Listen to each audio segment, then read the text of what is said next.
여러분께서는 지금 CBS 라디오 김현정의 뉴스쇼를 함께하고 계십니다. 전 국민을 경악하게 했던 100억짜리 위조수표 사기 사건 여러분 기억을 하실 겁니다. 지난달 12일이었죠. 은행에 100억짜리 위조수표를 들고 와서 자기 통장으로 입금시킨 뒤에 그걸 현금 인출기로 빼서 달아나는 정말로 영화에서나 나올 법한 사건이 벌어졌었습니다. 도대체 은행에 위조수표를 들고 오는 이 간 큰 사기꾼은 누구냐? 또 위조수표가 어떻게 최첨단 위패 감변기를 통과했느냐 해서 큰 이슈가 됐고 우리도 화제 인터뷰에서 이 이야기를 나눈 적이 있는데요. 이 사건의 주범과 핵심 공범이 한 달 만에 붙잡혔습니다. 오늘 화제 인터뷰. 이 사건을 진두지휘하고 있는 분 직접 만나보죠. 경기경찰청 금융범죄수사팀 정준엽 팀장 연결이 되어 있습니다.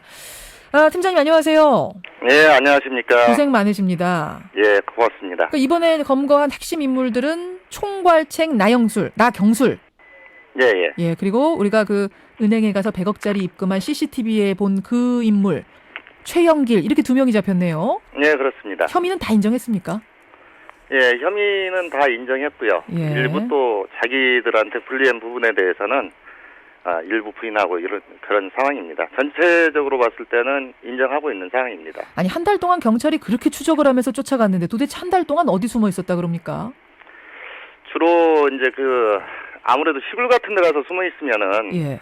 그 외지인들이 오면 눈에 많이 띄잖아요. 그렇죠. 그러니까 도시에 많이 있었습니다. 도시에 이제 관심을 덜 받는 그런 지역에 있었습니다. 도시에. 그러면은 뭐 친척집이라든지 이런 지인들 집이 아니라 뭐 호텔이니 모텔이니 이런데? 네, 그런 데도 있었고 마지막에 검거될 때는 최영길 같은 경우에는 모 지인 집에 있었습니다. 지인 집에 있다가. 네. 근데 한 달이나 쫓았는데도 그걸 어떻게 추적을 어떻게 피했죠? 주로 이제 좀 특성들이 있습니다. 보면은 공개 수배가 되기 전에는 그래도 좀 자유롭게 돌아다니는 경향들이 있는데요. 예.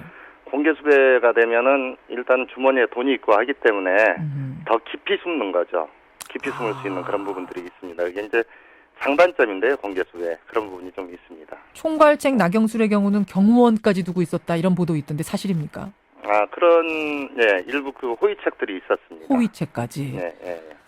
어쨌든 주범을 잡았습니다. 2명. 그런데 이 사건과 관련해서 그동안 풀리지 않았던 미스테리를 제가 좀 여쭤봐야 될 것 같아요. 궁금했지만 우리가 추측만 했던 사실.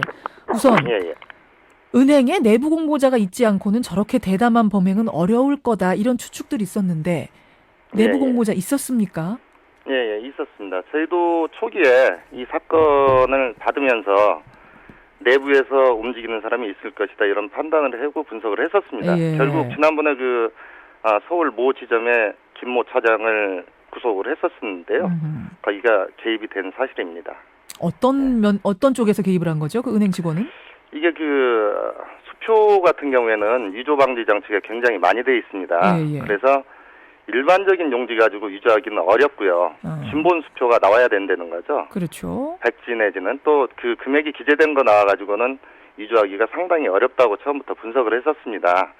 그래서 그거에 대한 분석을 들어가고 해서 보니까 백지 수표가 빼돌려진 사실이 그대로 들어맞았습니다. 백지 수표, 그러니까 수표 용지를 이 은행 직원이 빼돌린 거군요. 네, 그렇습니다. 그 위에다가 100억이라고 새긴 거군요, 프린트를. 네, 그렇습니다. 그러니까 위패 감별기는 원래 어차피 수표 용지밖에는 감별 못하니까 무사히 통과. 예. 은행 직원이 개입된. 예. 도대체 이들은 이런 어마어마한 사기치고 잡히지 않을 거라고 생각을 했답니까? 아무래도 저희 판단에서는 그렇게 볼 수밖에 없죠. 왜냐하면 최모 씨 같은 경우에는 바지 역할을 했던 은행에서 직접 갔던 사람은 인적사항이 있으니까 최영길 씨의 네, 자기는 잡힐 걸 각오했을 것이고 나머지들은 이게 저희가 수사 결과 보면은 점조직으로 돼 있습니다. 점조직으로 돼 있다는 게 무슨 말씀이세요? 어떤 자금을 댔던 사람과 예.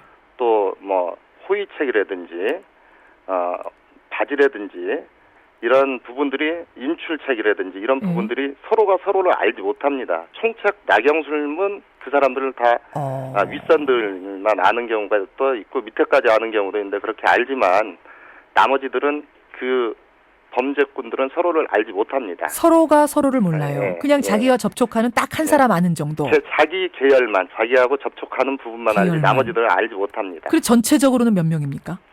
전체적으로 현재 31명을 형사 입건해 놓은 상태고 그런 상황입니다. 31명 말고 더 있을 수도 있단 말씀이세요? 그건 수사에 따라서 이제 가담 정도가 미약하겠지만 예, 예. 수사가 진행됨에 따라서 조금 더 늘어날 수도 있고 그런 상황입니다. 30명이 서로를 모르는 정말 이게 치밀한 범죄네요. 예. 그러니까 잡기도 더 어려웠던 거고. 예, 상당히 어려웠었습니다. 그러니까 잡히지 않을 거라고 이 사람들 어느 정도 확신을 하고 범행을 저질렀을 거다 이런 말씀이세요. 네, 거의 그런 걸로 보여집니다. 계획은 얼마 동안 세웠다 그럽니까? 이런 범행 계획은 계획은. 작년 10월, 작년 말부터 진행이 된 건데요. 예. 이게 한 번에 다 계획이 된 게 아니고 예.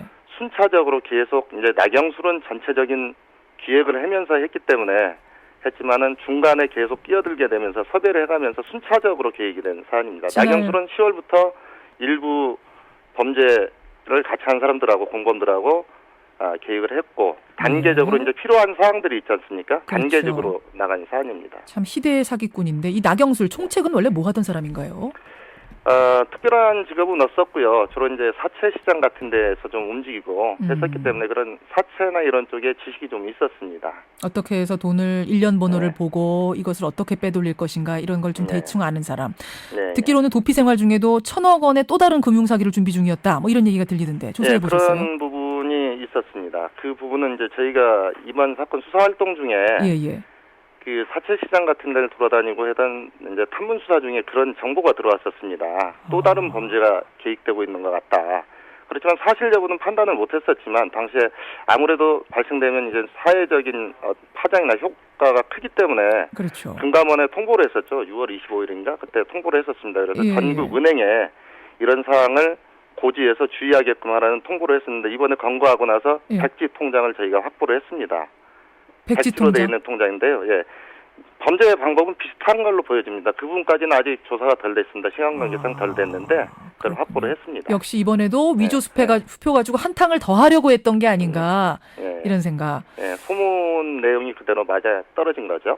그렇군요. 100억에 성공했으니까 이 다음엔 또 얼마를 하려고 했었던 걸까요? 참 아찔하네요. 못 잡았으면. 800억 대 1000억 대 이 얘기가 나왔었는데요. 이제 그때는 또 자금 동원 능력이나 이런 문제가 있기 때문에 하면서도 그게 성공 가능성이 있었을지 여부는 미지수입니다. 1,000억이라고 얘기를 해요? 진술을 해요? 1,000억도 생각했다? 800억, 1000억 그 얘기를 합니다. 정말 간 큰 사기꾼입니다. 100억 성공하고 나니까 그 다음은 1,000억. 그 100억 현금화 했잖아요. 그 100억은 지금 어디 있다 그러나요? 100억은 가담 정도나 이런 부분에 따라서 처음부터 그 할 때도 몇 프로를 줄게 해가지고 거기에 따라서 분배를 했습니다. 이미 분배 끝났어요? 네, 분배 다 끝났습니다. 분배 끝났는데. 근데 이제 일부 소액들을 가져간 사람들은 맞아떨어지고 다액을 가져간 사람들은 또 진술들이 엇갈리고 하기 때문에 이런 부분은 저희가 수사를 해서 명쾌해야 될 부분입니다. 그렇군요. 참 고생 많이 하셨습니다. 제가 듣기로는 저 사건 벌어지고 한 달 동안 하루도 편하게 주무신 적이 없다면서요. 예, 그랬습니다. 일주일 동안 못 올라오고 속옷도 못 갈아입고 그런 직원들이 많습니다. 고생 많이 하셨습니다. 주범은 잡았는데 아직도 또 공범이 있을 수 있어서 아직 편하게 주무시긴 좀 어렵겠어요. 네, 아직 그렇습니다. 빨리 잔당도 검거를 해서 그야말로 일망타진 되기를 기대하겠습니다. 고맙습니다. 그렇게 하도록 하겠습니다. 감사합니다. 위조 수표 사기 사건 그 담당 경찰 만나봤습니다.